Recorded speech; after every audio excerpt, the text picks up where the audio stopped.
A graça e a paz de Cristo Jesus aos amados irmãos. Irmãos, podem sentar, por favor.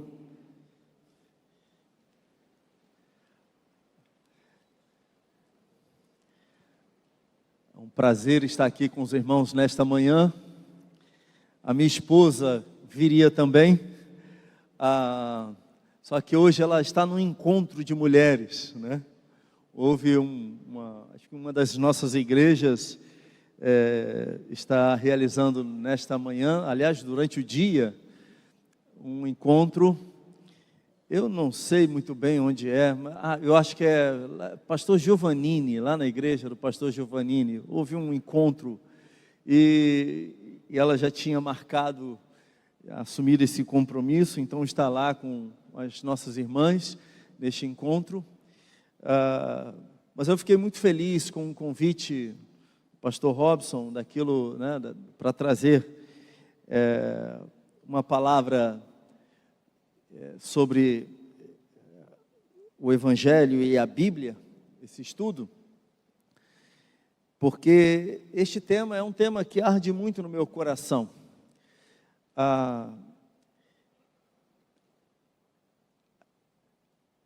gente precisa parar para pensar sobre a importância da palavra de Deus. Estava falando com o pastor Robson agora há pouco, sobre como nós precisamos atentar para pelo menos duas coisas: as Escrituras Sagradas e a oração. Sem essas duas coisas, nós não ficamos de pé. E se você já tem algum tempo de caminhada cristã, você sabe disso. Sem oração e sem palavra de Deus, sem as Escrituras Sagradas, nós não ficamos de pé.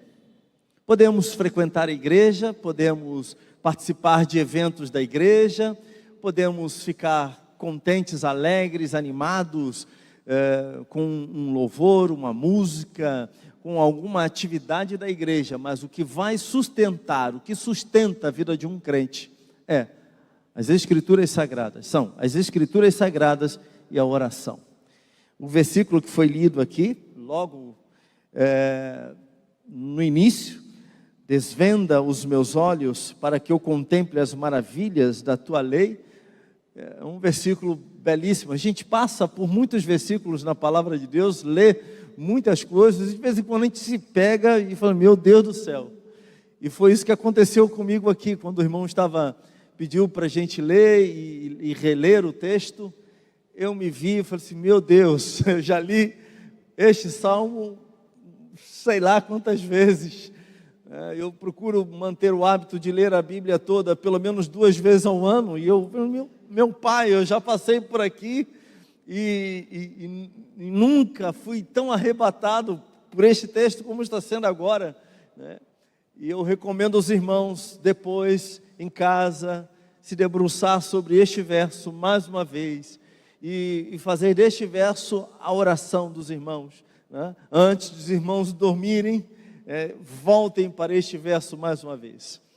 Eu quero começar aqui introduzindo com uma pergunta que deve reverberar dentro de nós.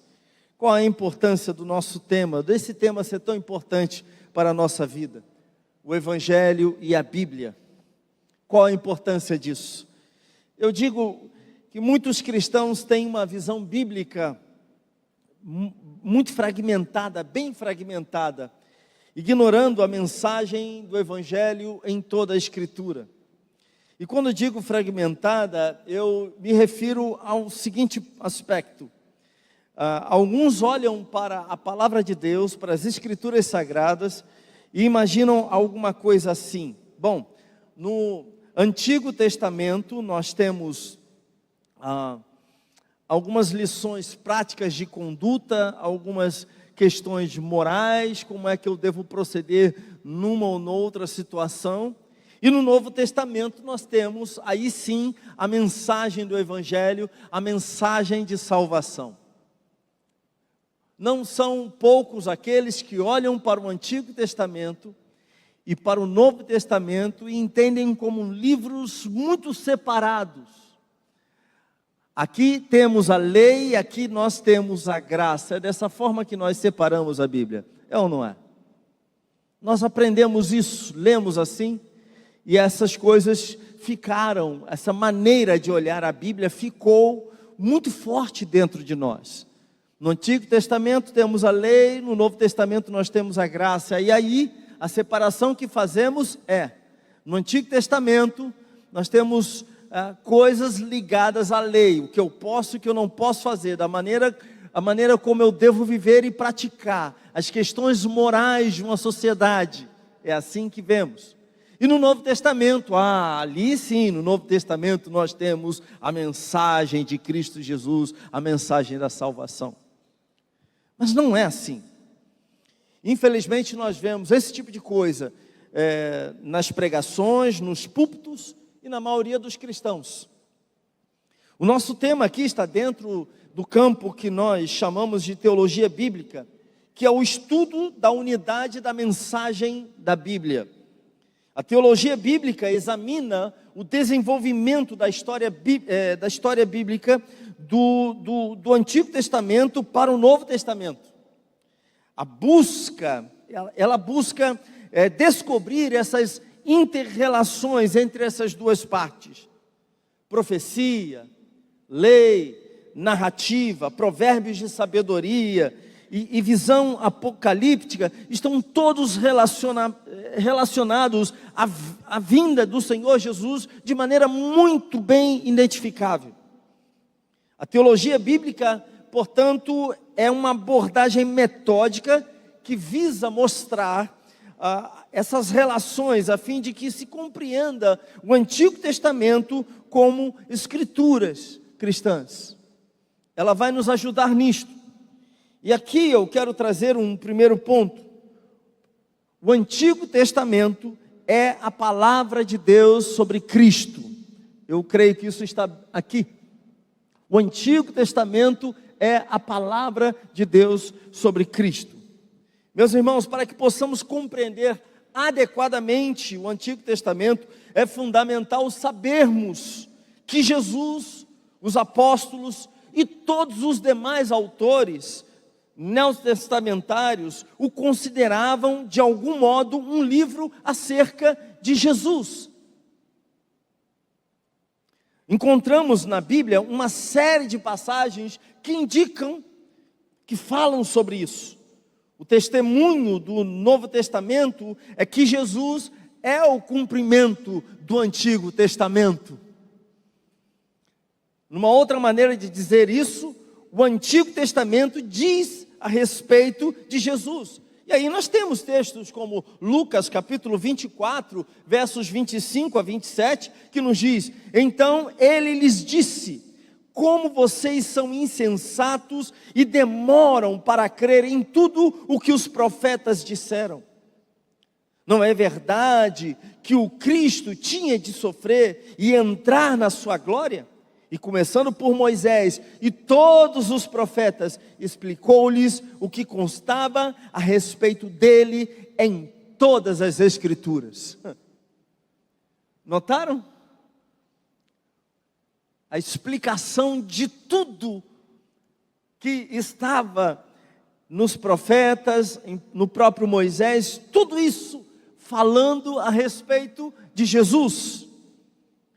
Nós temos ainda em Lucas 24, nos versos 44 e 45, a seguir Jesus lhes disse: são estas as palavras que eu lhes falei, estando ainda com vocês. Era necessário que se cumprisse tudo o que está escrito a respeito de mim, na lei de Moisés, nos profetas e nos salmos. Tudo a respeito de Cristo, tudo apresentando a vinda, tudo falando da vinda de Cristo Jesus, do ministério de Cristo Jesus, da pessoa de Cristo Jesus. Estamos falando da lei de Moisés, estamos falando dos profetas, estamos falando dos salmos. Todos esses livros falando, apresentando a figura do Senhor Jesus Cristo. E por último nós temos em João capítulo 5, versos 39 a 40, o texto nos diz: vocês examinam as Escrituras porque julgam ter nelas a vida eterna, São elas mesmas que testificam de mim, contudo, vocês não querem vir a mim para ter vida. João capítulo 5, versos 39 ao 40. Bom, então quando você abrir a sua Bíblia no Antigo Testamento, você precisa se lembrar disso. Você precisa se lembrar que você tem ali uma mensagem a respeito do Cristo, uma mensagem que fala sobre a salvação do homem, sobre a redenção do homem. Quando você abrir a sua Bíblia, sendo no Novo Testamento ou no Antigo Testamento, você precisa entender que você tem diante de você um texto que aponta para a redenção do homem, a necessidade da salvação do homem, o Evangelho. Tudo que nós vemos no Antigo Testamento, todos os eventos, rituais, tradições e cerimônias, símbolos, instituições, são todos sombra de uma realidade que haveria de vir, Cristo Jesus. Tudo. É interessante isso, pois o apóstolo Paulo fala sobre isso. Em Colossenses, no capítulo 2, versos 16 a 17, isso não está aqui, mas eu quero trazer para os irmãos. O texto nos diz: portanto, que ninguém julgue vocês por causa de comida e bebida, ou de dia de festa, ou lua nova, ou sábados, porque tudo isso tem sido, note, preste atenção nessa palavra, sombra das coisas que haviam de vir, porém, o corpo é de Cristo. Isso se explica mais ou menos assim. Imaginemos que o pastor Robson esteja aqui parado, né? Aliás, vamos dizer, eu estou aqui agora, neste momento, neste lugar, e vamos imaginar que tem uma luz muito forte atrás de mim, e o pastor Robson esteja justamente aqui atrás de mim, atrás dele, essa luz muito forte. O que estará sendo projetado diante de mim é uma sombra. O pastor Robson, eu não estou vendo ele, eu não sei dos seus olhos, eu não sei o terno que ele está vestido, eu não sei se ele está esbelto ou se ele está rechonchudo, com excesso de fofura. Eu não sei, eu não estou vendo o pastor Robson. O que eu tenho é apenas a sombra dele. Eu olho no chão e vejo a projeção da sua silhueta, da sua sombra. É o que nós temos, é o que eu vejo. Mas ele vem chegando, aos pouquinhos, se aproxima devagar. Olhando para a sombra dele, eu sei que tem alguém chegando, mas não sei a cor dos seus olhos. Não sei se ele é jovem, se ele é mais velho, eu não sei. É apenas uma sombra. Não dá para ver os detalhes, é apenas uma sombra. Mas me indica que tem alguém atrás de mim se aproximando. No entanto, quando o pastor Robson passa à minha frente, agora sim eu sei os detalhes. Eu sei que ele é um rapaz bem aparentado. Amém, pastor Robson? Isso. Elegante. Amém, meu irmão? Amém. Agora eu estou vendo o pastor Robson. Agora eu consigo identificar o pastor Robson. O que Paulo está dizendo é que, da mesma forma, quando Cristo chega, nós não precisamos mais olhar para a sombra. Ele está dizendo que as leis, que as cerimônias, todas aquelas coisas eram sombra de Cristo. Agora, Cristo presente, essas coisas são apenas sombra. Cristo representa tudo, ou seja, todo o Antigo Testamento está personificado em Cristo Jesus. Tudo personificado em Cristo Jesus. E ele está dizendo que Cristo está chegando, que havia chegado, e agora ele não precisava mais daquelas cerimônias todas. É por isso, é isso que nós estamos, quando nós olhamos para o Antigo Testamento, nós precisamos compreender isso. Precisamos entender que o Evangelho está ali, que Cristo está ali. Eu acho que vocês chegaram a falar um pouquinho sobre isso, né? Cristo está ali. Um outro aspecto é que o Novo Testamento interpreta, portanto, o Antigo Testamento. Estes textos e tantos outros na palavra do Senhor nos mostram que o Antigo Testamento não existe de modo independente. É o que nós temos aqui. Eles não existem de modo independente. E podemos obter algumas compreensões, alguma compreensão teológica nas promessas de Deus ao seu povo, não cumpridas até então. Contudo, é impossível entender apenas pelo Antigo Testamento o significado pleno dos atos e das promessas de Deus aqui registrados. Eu quero trazer como exemplo um texto. Foi uma pregação que eu fiz há algum tempo atrás, em Êxodo capítulo 12. Um esboço de uma pregação que fiz sobre a Páscoa. O que nós temos em Êxodo capítulo 12 é algo interessante, né? O povo era escravo há 430 anos, amargava a escravidão. Deus ouve o clamor desse povo, Deus ouve a oração desse povo, envia então um mensageiro, com a mensagem expressa a Faraó, dizendo o seguinte: deixa o meu povo ir. Faraó endurece o coração, os irmãos conhecem a história. Ele não admite isso, afinal de contas, como liberar essa multidão de escravos? Nós vamos perder a mão de obra, não podemos deixar. Então Deus envia dos céus 10 pragas, para exercerem juízo sobre Faraó e os seus deuses, para quebrar o orgulho de Faraó e tirar o povo do cativeiro com mão forte e poderosa. Foi isso que o Senhor fez. Êxodo 12 é um capítulo da Bíblia que é caracterizado por morte. Se a gente olhar para Êxodo 12, o que nós teremos ali, a palavra morte, ela vai se destacar muito fortemente. O texto todo tem cheiro de morte. Êxodo 12 tem cheiro de morte. Por quê? Porque à meia-noite o Senhor matou todos os primogênitos ali. Primogênitos do Faraó, primogênito dos prisioneiros, todos que ali estavam, primogênitos dos rebanhos. Houve uma morte para tudo quanto é lado no Egito. Êxodo 12 é sobre morte. Faraó e seus oficiais e todos os egípcios levantaram-se durante a noite e perceberam que havia ali um pranto, havia morte em suas casas. Não havia uma casa sequer que não houvesse morte. Uma casa sequer. Inclusive também do povo de Deus. Porque foi necessário sacrificar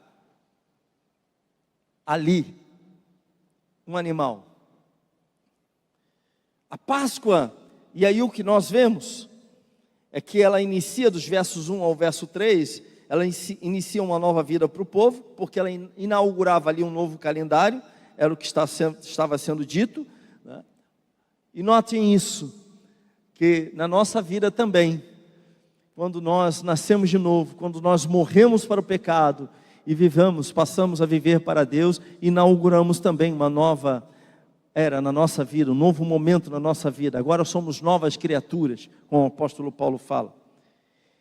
O segundo aspecto é que a Páscoa revela também um olhar especial para a família, porque ela chama os crentes a olhar, a ter um compromisso com seus filhos, assim como aconteceu aqui em Êxodo capítulo 12. Os pais tinham a responsabilidade de reunir toda a família e comer o cordeiro pascal, todos juntos. Mas a terceira coisa, e é onde eu quero me ater com os irmãos, é que a Páscoa, ela é o cordeiro do sangue aplicado. Após matar um animal, e o povo de Deus precisava fazer isso, Eles pegariam um pouco do sangue e colocariam nos umbrais das suas portas, nas vigas e nos umbrais da casa. O sangue deveria ser colocado nas duas vigas verticais que formavam o lado da porta e na trave, no topo da porta. O que distinguia então ali os egípcios dos israelitas naquela noite de juízo era o sangue aplicado. Na verdade, o que está indicando aqui é que só existiam então duas categorias de pessoas. Aquelas, as que pertenciam ao sangue que era o sangue da redenção, e as que não tinham o sangue da redenção. Mas a questão central é que os israelitas também mereciam igual juízo. O povo de Deus, os israelitas, também mereciam o julgamento mortal, tanto quanto os egípcios. Paulo, aí nós temos um link com o Novo Testamento. Paulo, em Romanos capítulo 3, verso 23, vai dizer que todos pecaram e destituídos estão da glória de Deus. Se fosse uma questão apenas de história de libertação política, os israelitas, meus irmãos, eles seriam inocentes, mas não era isso. Eles não precisariam de julgamento, mas os israelitas tiveram que aplicar o sangue aos batentes das portas, porque também eram tão culpados quanto os egípcios. Precisavam também que um substituto morresse por eles, para evitar o julgamento sobre suas vidas. O sangue não é aplicado ao redor da porta, porque Deus não sabia quem estava dentro daquela casa ou daquelas casas. O sangue nos umbrais das portas dos israelitas não foi aplicado porque, olha, quando o anjo da morte passar, ele precisa saber que aqui então tem um israelita. Não era essa a questão, porque se essa fosse a questão, os irmãos vão concordar comigo. Tinta serviria. Tinta vermelha. Não precisava matar um bichinho. Já viram um cordeiro? Uma ovelhinha? Já viram? Um cordeiro é tão bonitinho, né? Um animal tão dócil, não precisaria matar um cordeiro, um cabrito, para passar o seu sangue nas portas. Você passaria tinta. E o que não faltava naquela época era tinta vermelha, eu posso lhes garantir.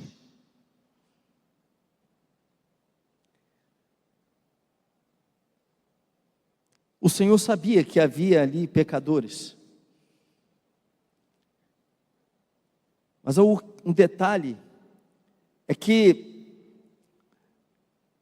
era necessário acontecer ali um sacrifício. Um sangue de um inocente precisava ser posto. O sangue era o sinal que um sacrifício foi realizado. Mas um outro detalhe. O cordeiro significa, no texto, que há uma pendência. Afinal, quem considera uma troca justa um cordeiro em lugar de uma vida humana? É justo? Não. Por mais que você goste de um cordeirinho, ache ele bonitinho, não é uma troca justa. O cordeiro era simplesmente um indicador, era uma promessa corporificada de um verdadeiro substituto.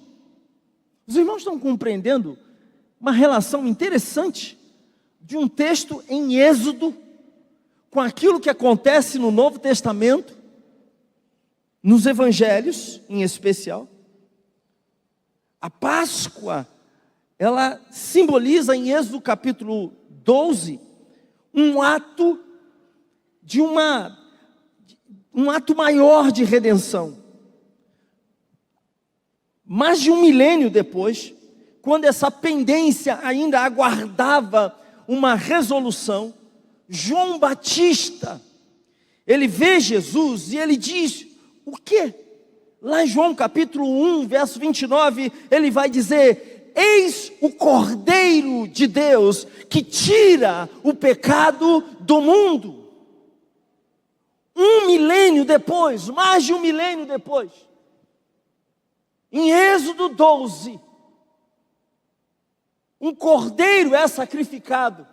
Mas em João, no Evangelho de João, capítulo 1, verso 29, João Batista, o predecessor, aquele que veio antes de Jesus, ele diz, olha, eis o Cordeiro de Deus, que tira o pecado do mundo. E anos depois, Pedro, o Pedrão, o nosso irmão, em 1 Pedro, capítulo 1, versos 18 e 19, na NVI que eu vou ler. Pois vocês sabem que não foi por coisas perecíveis, como prata ou ouro, que foram redimidos de sua maneira vazia de viver. Notem essa expressão, redimidos. Que lhes foi transmitido por seus antepassados, mas pelo sangue precioso de Cristo, um cordeiro sem mancha e sem defeito. 1 Pedro, falando sobre isso, mas Paulo apresenta Cristo, notem isso, ele vai dizer que Cristo é o nosso Cordeiro Pascal. 1 Coríntios capítulo 5, verso 7. Então Jesus é o Cordeiro Pascal, foi sacrificado como nosso substituto, e quem está debaixo do sangue do Cordeiro está justificado. Os irmãos compreendem essa relação? Como o Antigo Testamento, ele está envolvido, ou o Novo Testamento está envolvido pelo Antigo Testamento. E aí eu gostaria, os irmãos, tem um próximo ponto, pode pular, pode pular também, meu irmão, vai pulando aí, vai pulando.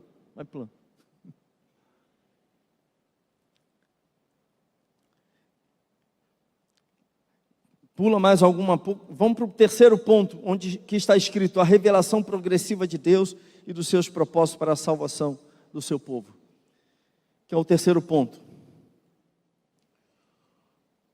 O Novo Testamento nos fornece indicadores dessa progressão unificada da revelação, e 2 acontecimentos fundamentais, acima de todos, são considerados a preparação para a vinda do Senhor Jesus Cristo. O primeiro deles são as promessas da aliança com Abraão, Isaque e Jacó. E o segundo, o reino de Davi.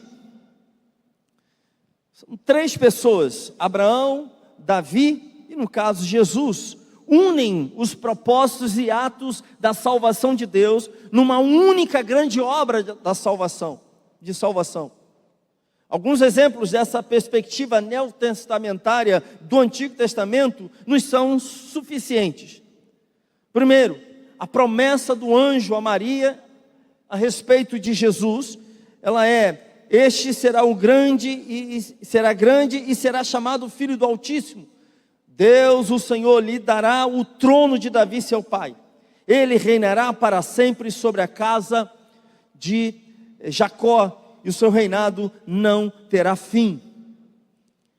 Tanto Pedro, lá em Atos capítulo 2, quanto Paulo, em Atos capítulo 13, afirmam que aquilo que foi prometido a Abraão, bem como a Davi, tem sua concretização em Cristo Jesus. Eu tenho alguns minutos, até 10h30, então dá para caminhar. Mas ainda temos algumas coisas mais. Aí a epístola aos Hebreus inteirinha é um comentário sobre a relação de Cristo com o Antigo Testamento.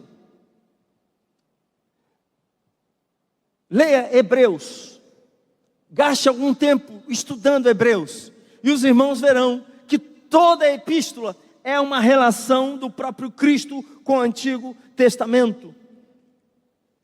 e que se reflete nas palavras iniciais, em Hebreus capítulo 1, versos 1 e 2, olha só. Antigamente Deus falou muitas vezes e de muitas maneiras aos pais pelos profetas.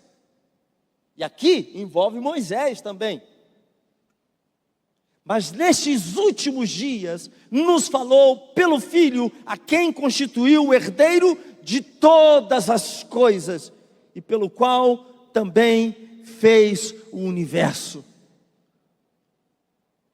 Essas declarações, meus irmãos, nos preparam para o estudo da teologia do Antigo Testamento como uma revelação progressiva e redentora. Olharmos para o Antigo Testamento como um estudo de uma revelação progressiva e redentora. É uma revelação porque Deus se dá a conhecer no Antigo Testamento. Você vai conhecer o Senhor no Antigo Testamento. Ela é redentora porque Deus se revela no ato de nos redimir, como eu falei aqui em Êxodo, né? Êxodo capítulo 12. E ela é progressiva porque Deus se faz conhecer a si mesmo e os seus propósitos em estágios, até a luz plena, até que essa luz plena seja revelada em Cristo Jesus. E aí, eu quero iniciar que eu creio que é o ponto central da nossa abordagem aqui, que é a urgente necessidade de compreensão do Evangelho, para a correta interpretação das Escrituras Sagradas, inclusive a correta interpretação do Antigo Testamento.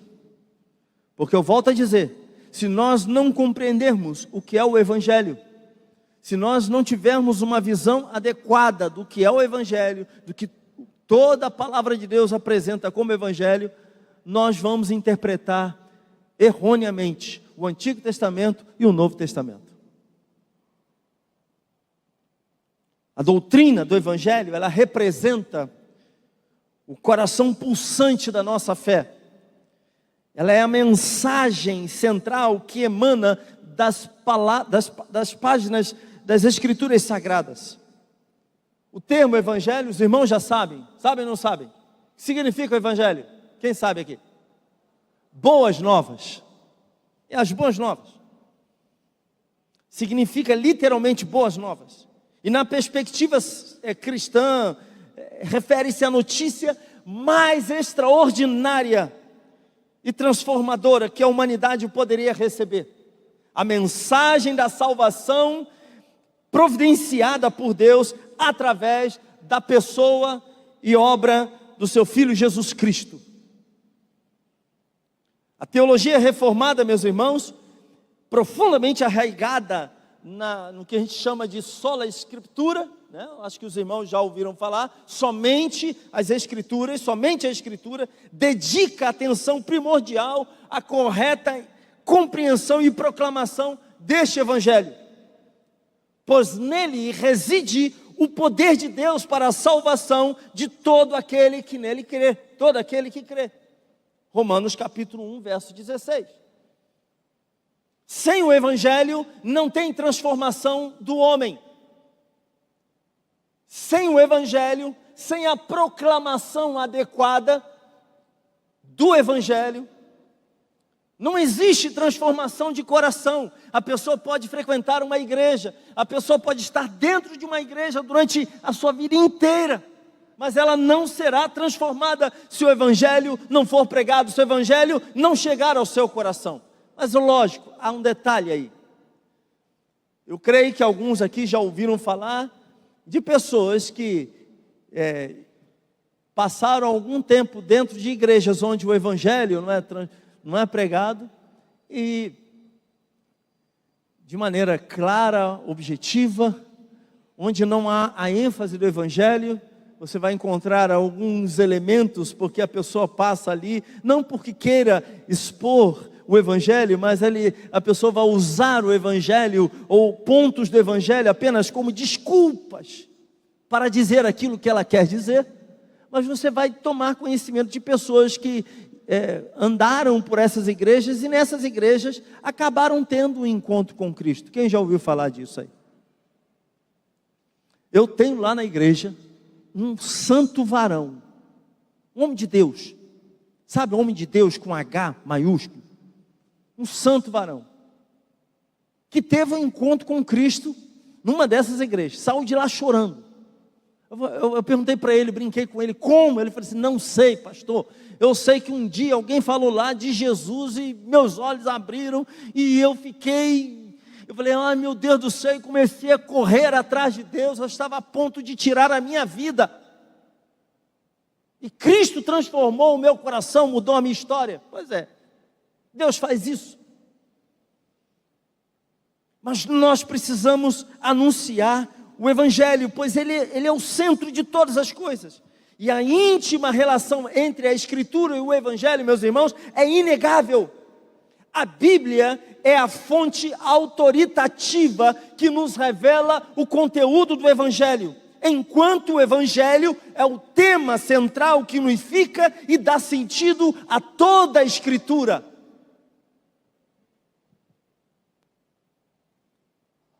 Porque caso contrário, se fosse ao contrário, ou se o Evangelho não desse sentido, não fosse o tema central de toda a Escritura, o que nós teríamos no Antigo Testamento seriam lições morais, de cerimônias, de faça isso, não faça aquilo, proceda dessa maneira, cuidado com isso, cuidado com aquilo outro.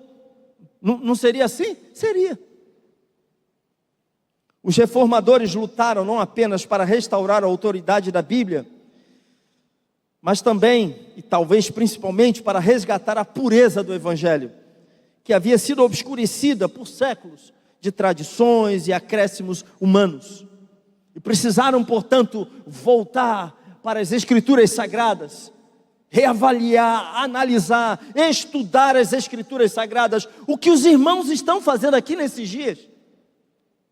Esse investimento todo é justamente para isso, para a gente não se perder, porque creiam-me, nós podemos nos perder com as nossas tecnologias, com as coisas novas, com as invencionices humanas, com as perspectivas que vão surgindo. Nós podemos nos perder, por isso, constantemente, precisamos nos voltar para a palavra de Deus e analisá-la com cuidado, com temor e tremor, buscando saber, ó Senhor, o que é que o Senhor tem a dizer ao meu coração? Precisamos voltar a cada dia para a história da nossa redenção. Precisamos estudar com a mente diante do Senhor e os joelhos no chão.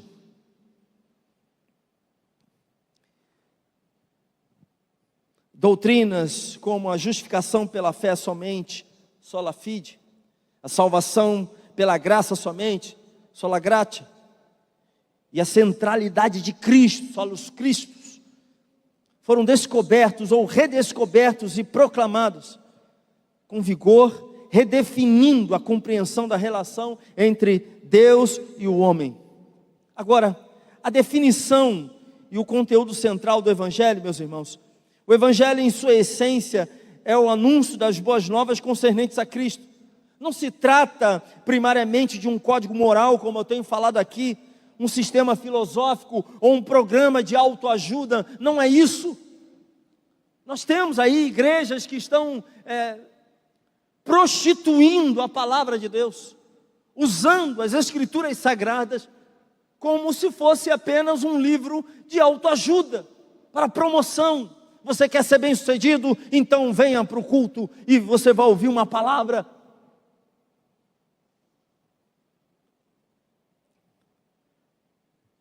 Mas o que nós temos aqui é uma proclamação histórica e teológica sobre quem é Jesus e o que é que Ele fez. Do Antigo Testamento ao Novo Testamento, é a história da redenção. Mais à frente eu vou falar um pouco mais sobre isso. O conteúdo central do Evangelho gira em torno da encarnação, vida sem pecado, morte vicária, ressurreição corporal e ascensão de Jesus Cristo, o Filho de Deus. E o Antigo Testamento aponta para tudo isso. Paulo resume este núcleo em 1 Coríntios capítulo 15, versículos 3 e 4, antes de tudo entreguei a vocês o que também recebi, que Cristo morreu pelos nossos pecados, segundo as Escrituras. E quando ele fala as Escrituras, ele está falando do que nós conhecemos como a lei e os profetas. E que foi sepultado e ressuscitado ao terceiro dia, segundo as Escrituras. É interessante isso. 2 vezes ele fala, segundo as Escrituras. E esta mensagem proclama que Deus, em seu amor e soberania, agiu decisivamente na história para redimir pecadores através de Cristo. A vida perfeita de Jesus cumpriu todas as exigências da lei de Deus. Sua morte na cruz foi o sacrifício substituto ou substitutivo, pagando a penalidade pelos pecados daqueles que creem. Sua ressurreição demonstrou a sua vitória sobre o pecado e a morte, validando sua identidade divina e garantindo a justificação e a vida futura dos crentes. Mas compreender este conteúdo objetivo, histórico do Evangelho, meus irmãos, é fundamental para evitar distorções ou reducionismos que comprometem a sua verdade e poder transformador. O nosso tema aqui se concentra na questão do Evangelho e como podemos vê-lo e pregá-lo em toda a Escritura. E o meu ponto aqui é que todos nós precisamos nos entender como pregadores do Evangelho. Nós fomos salvos pela graça, fomos transformados em discípulos do Senhor Jesus Cristo e recebemos dele uma ordem.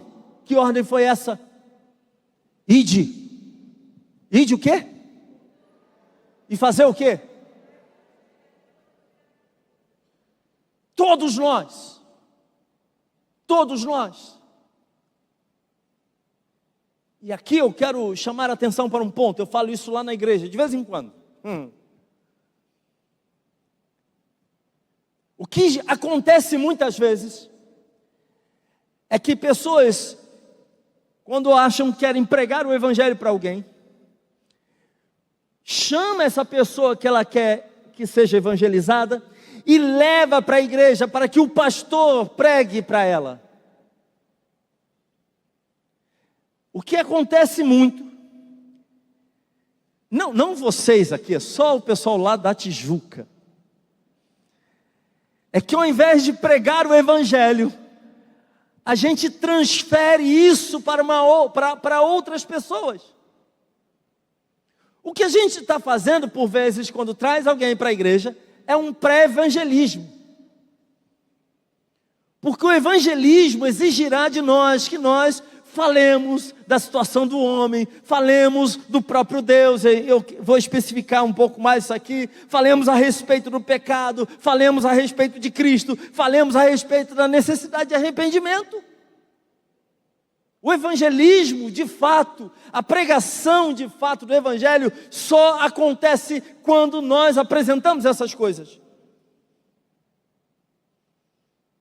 O Evangelho, a mensagem de Cristo crucificado, da culpa do homem, do perdão da parte de Deus, do novo nascimento, da nova vida, da vida nova, por meio do dom do Espírito Santo, é a palavra acerca de Jesus Cristo e do que Ele fez por nós para restabelecer uma relação sem pendências entre Deus e o homem. O Evangelho, portanto, é uma mensagem constituída de 4 assuntos essenciais. Eu gostaria que os irmãos reparassem nisso aqui. Vamos lá.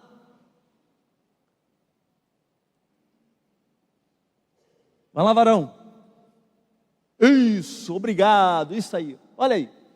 O Evangelho é sobre isso daí. É uma mensagem a respeito de Deus, é uma mensagem a respeito do pecado, é uma mensagem a respeito de Cristo, e é uma chamada à fé e ao arrependimento.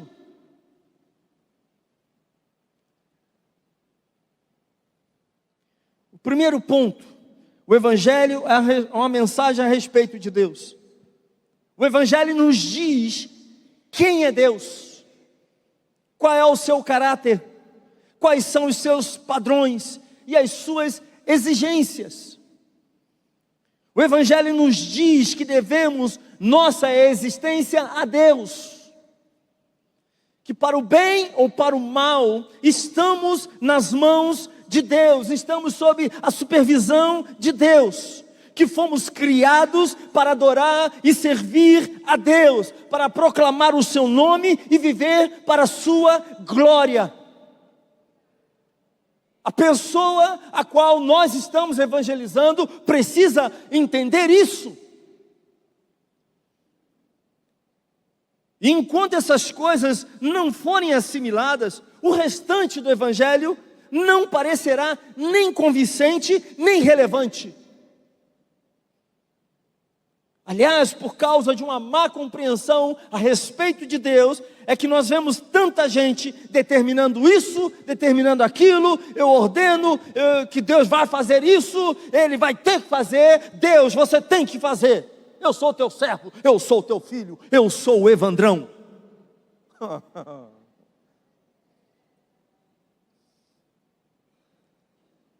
E a pessoa sapateia, quem gosta de sapatear aqui? Eita glória! Toda igreja tem um que gosta do reteté, tem ou não tem? O fogo do Espírito é uma maravilha, é gostoso, né? Mas tem que tomar cuidado. Na hora do coração aquecido, vibrando, aquele louvor, vai chover, abre as comportas do céu e a turma. E nessa hora é um perigo. Quando o pastor fala, ore pelo seu irmão, pergunta para ele se ele tem algum problema, e aí ele vira para o irmão e fala, eu vou orar por você, varão. Deus, eu não aceito que ele esteja assim, aí tal, eu ordeno agora, e tal. E o irmão, aleluia, fica empolgado, a gente gosta. Pastor Jeremias Pereira, uma vez eu vi ele dizendo o seguinte: você não determina nada nem para sua mulher, aliás, nem para o seu cachorro você diz, eu determino que você saia daqui. Não é assim, gente. Quem tem um pet em casa, aqui um gato, um cachorro, numa boa, você determina. No outro dia, eu tenho um cachorro grande na minha casa, 35 quilos. Eu acho que ele engordou, andou comendo demais. Está com um pouquinho mais. Estava eu, na madrugada ainda. Tem muita gente com a boca aberta, né? Quando tomei um susto, e aquele gigante com as duas patas no meu peito, olhando para mim, cheio de animação, não sabia de onde. Que eu não tinha um calmante em casa, porque eu ia dar para ele. Eu falei, sai, cara. Simba, sai. E ele, sai, Simba. E ele em cima de mim assim, sai. Aí empurrei a cara dele assim, ainda ficou cheio de raivinha para mim. O que eu fiz? Educadamente, gentilmente, Simba, banana, vem cá, banana. Adora banana. Todo cachorro gosta de banana. Aí ele veio atrás, tranquei a porta do quarto, babou, perdeu. Mas só assim. Mas o homem, se ele não compreende quem é Deus, quero trazer aqui um exemplo interessante. Quando Paulo pregou o evangelho aos judeus, em Antioquia da Pisídia, em Atos capítulo 13, versos 13 a 52, ele não precisou mencionar o fato de que o homem havia sido criado por Deus. Ele tinha certeza de que os seus ouvintes sabiam disso, que conheciam a fé do Antigo Testamento. Então o que Paulo faz? Ele começa pregando que Cristo era o cumprimento das esperanças do Antigo Testamento.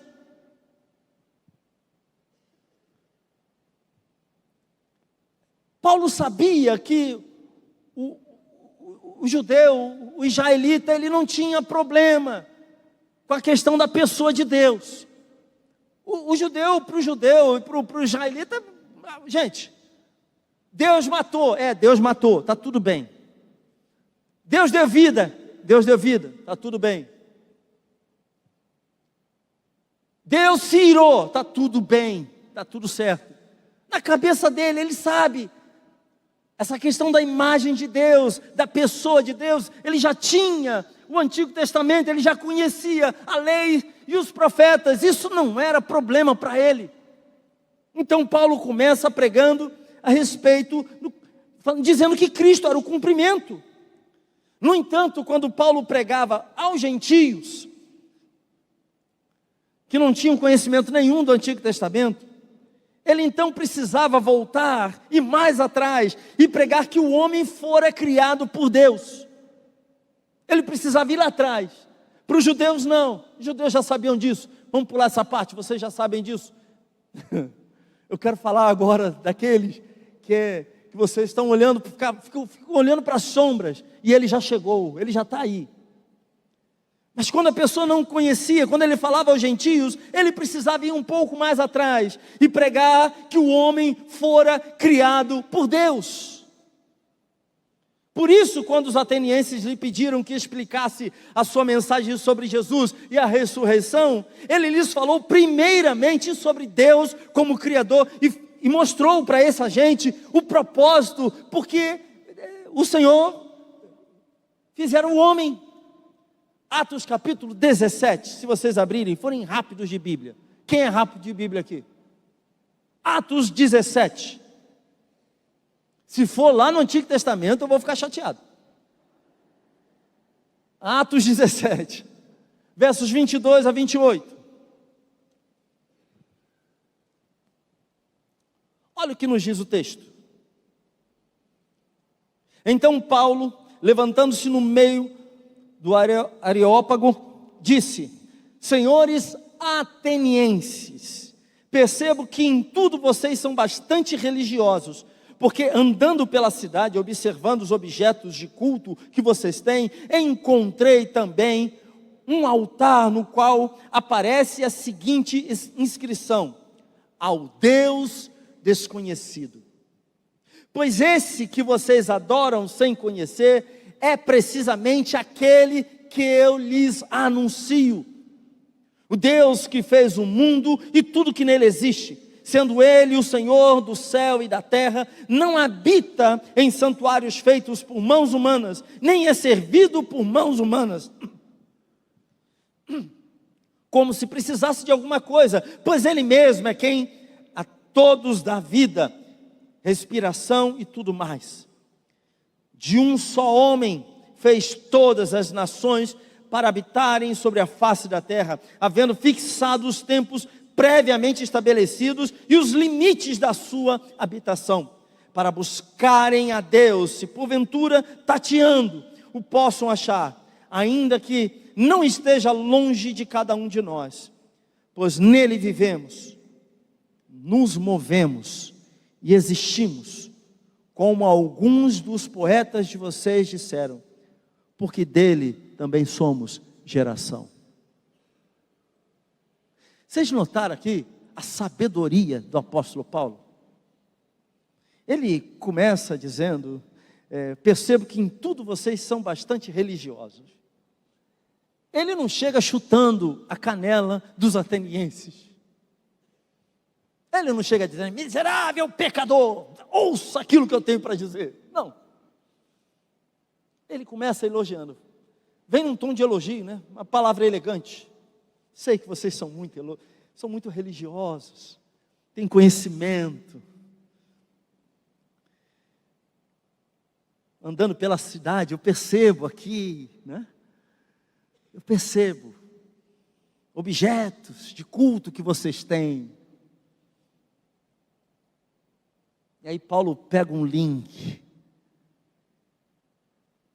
Tem uma coisa aqui que fala de um Deus desconhecido, eu vou pegar isso aqui. E ele começa a pregar. A sua pregação começa pela pessoa de Deus, o Criador de todas as coisas.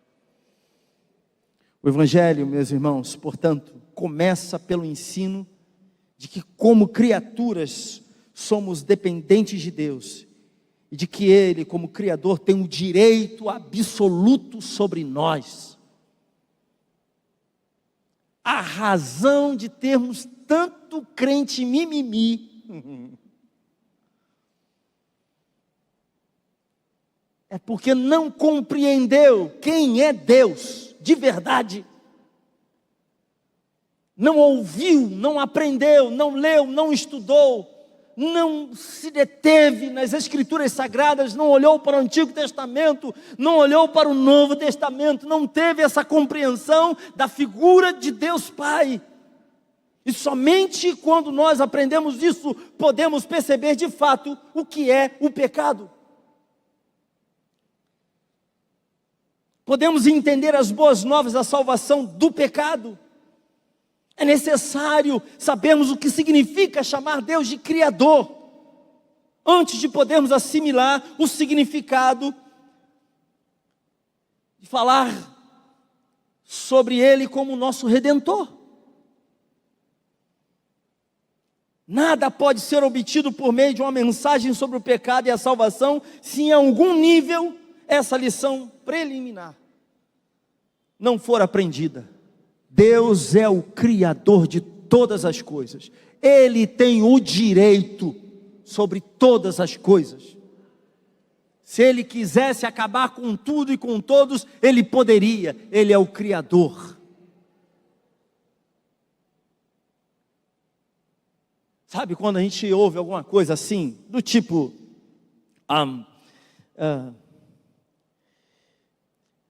um indivíduo fala, não, Deus me chamou para trabalhar na obra.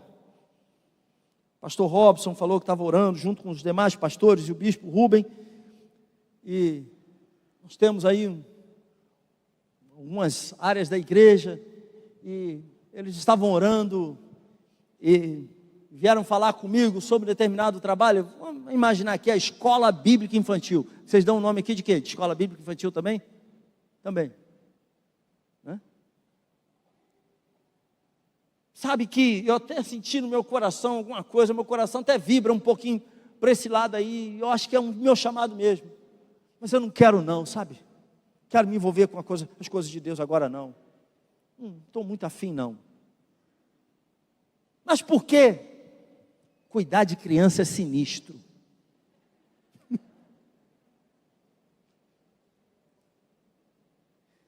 Mas você não está dizendo que você sente o seu coração arder por isso? Você não se sente chamado por isso? Por que você... Não, eu não estou afim, eu não quero. Sabe o que isso indica para mim? A pessoa não entendeu ainda quem é Deus. Vou usar uma palavra aqui que ela é pesada. Nós somos escravos de Cristo. Nós fomos libertos do nosso Egito espiritual para sermos servos de Deus. Isso é confortável? Está confortável para você? Significa que o que importa na sua vida é a vontade do Eterno. Você só vai compreender isso se você souber quem é o Eterno. Eu tenho 10 minutos, por aí. Mas o Evangelho também é uma mensagem a respeito do pecado. É um outro ponto. O Evangelho nos diz que como estamos aquém dos padrões de Deus, ele vai falar disso. Como nós nos tornamos culpados, impuros e desamparados no pecado, e que agora estamos sob a ira de Deus. O Evangelho é também uma mensagem a respeito do pecado. Eu preciso, na pregação do Evangelho, anunciar quem é Deus, dizer quem é o Senhor, e também preciso dizer o que é o pecado. Eu preciso falar do pecado. O Evangelho nos leva a uma espécie de autodesespero, compreenda o que eu vou dizer. Ele tem que provocar isso em mim, em você. Toda pessoa que nasceu verdadeiramente de novo, que nasceu mesmo, que teve um encontro com Cristo, Jeová tocou, transformou, mudou, retalhou a pessoa todinha, agora a pessoa nova vida em Cristo. Toda pessoa que foi transformada em nova criatura, toda pessoa teve que chorar pelo seu pecado, teve que olhar para si mesmo e dizer: meu Deus, eu estou perdido. Socorro. Olhou para si mesmo e teve vergonha, chorou na presença de Deus. O Evangelho tem que produzir isso. Se a pessoa não olhou para si mesma e não percebeu que ela é uma miserável pecador, que ele é um miserável pecador, se o indivíduo não conseguiu perceber isso, então tem alguma coisa errada. Eu conheço um rapaz, gente boa, o nome dele é Evandinho. Ele era um jovem, tinha 17 anos de idade. A mamãe e o papai dele pregaram o Evangelho para ele. Aliás, ele já tinha até frequentado as Assembleias de Deus quando menorzinho, mas aí junior, começou a querer ficar meio, botar o nariz para fora, achava que era o tal, estava todo empolgado, sabia, não, eu sei todas essas coisas, sabe aquela coisa? Não quero igreja não, mas aí o Senhor deu um jeito. Belo dia, esse rapaz andando na rua com outro amigo, vê uma jovenzinha cristã, crente, com um folheto na mão. Ele olhou para a menina e ficou encantado pela menina. Disse para o seu amigo: eita, que garota bonita. Vou pegar o folheto, ela está olhando, vou pegar o folheto e vou visitar a igreja dela. Ó a maldade do infeliz.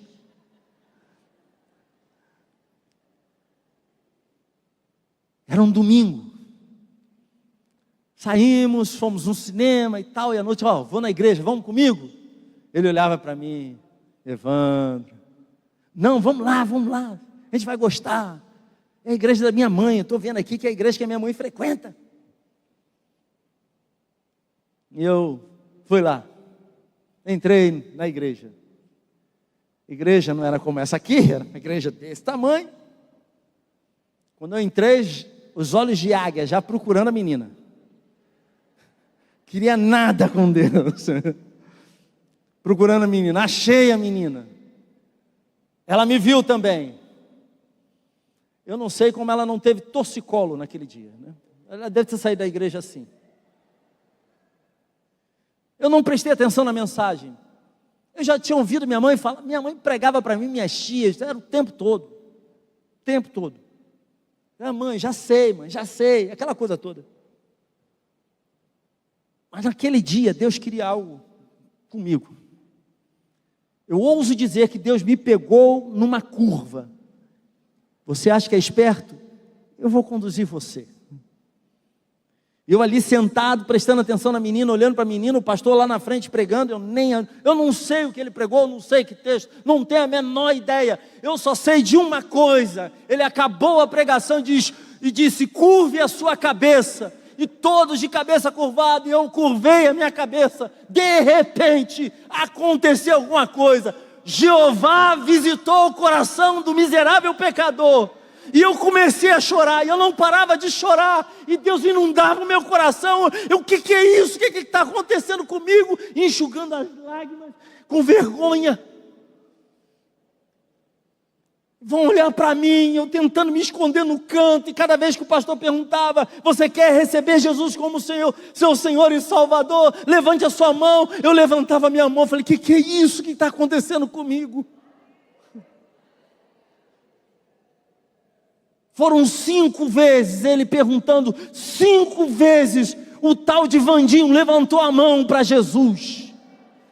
Eu não parava de chorar. Eu falei: que é isso? Eu olhava para mim: Senhor, está tudo errado na minha vida, me ajuda. E aquela coisa, aquele desespero. E no final o pastor disse: eu já te vi, pode baixar a sua mão. Ele falou: foi a melhor conversão que eu já vi na minha vida. Eu disse: só a graça de Deus. Eu tinha que ter certeza que eu estava sendo visto pelo Senhor. Era o que havia no meu coração. Cristo me enxergou naquela noite. Entrarmos nesse autodesespero enquanto nós não aprendemos, porque enquanto nós não aprendemos isso, enquanto nós não conseguimos entender esse relacionamento de Deus com nós, com nossa vida, nós não poderemos conhecer a Cristo. Se você não consegue enxergar o seu coração. Mas há um outro detalhe: todos nós aqui já fizemos coisas que nos envergonham, é ou não é? Você já fez? Já. Coisas que você não gostaria de comentar com ninguém. O perigo é que em nosso evangelismo nós podemos nos reportar a essas coisas, deixar os ouvintes bastante desconfortáveis a respeito delas, e retratar a Cristo como aquele que nos livra desses elementos pessoais, sem ao menos abordarmos a questão do nosso relacionamento com Deus. Na Bíblia, a própria ideia de pecado é uma ofensa contra Deus. Significa dizer que o seu pecado não fere apenas você, não machuca apenas você, compreendem? Você pode ter vergonha do seu pecado, mas não para por aí. O seu pecado machuca você, envergonha você, desgraça a sua vida, mas não para por aí. O pecado é também uma ofensa contra o próprio Deus, a santidade de Deus, a lei do Senhor. A menos que vejamos nossos erros à luz da lei e da santidade de Deus, nós não os veremos realmente como pecado. O pecado não é um conceito social, é um conceito teológico. Embora o pecado seja cometido pelo homem e muitos pecados sejam praticados contra a sociedade, o pecado não pode ser definido em termos do homem ou da sociedade. Nunca sabemos o que é realmente o pecado, se não o aprendemos a pensar no pecado, nos termos de Deus, e avaliá-lo como Deus o avalia, não pelos padrões humanos, e sim pelo padrão de Deus, do absoluto direito de Deus sobre a nossa vida. Caso contrário, você não entendeu o que é o pecado. Por isso não podemos dizer que um homem é convencido do pecado quando se perturba por causa de sua fraqueza. Você tem fraqueza? Tem, todo mundo aqui tem. Você não fica chateado quando você cai no pecado? Alguns é a língua, né? Fala demais, fala que não deve. Outros pecados de cunho sexual, outros diversas coisas, são inclinações, são problemas que nós lidamos e precisamos tratar essas coisas diante do Senhor. Essas coisas nos perturbam.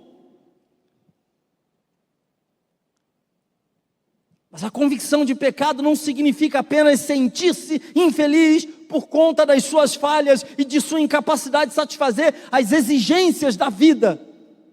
Tampouco significa que a fé salvadora existe um homem que está nessa condição e invoca o Senhor Jesus apenas para lhe trazer alívio. Senhor, me ajuda nas minhas fraquezas. É muito mais do que isso.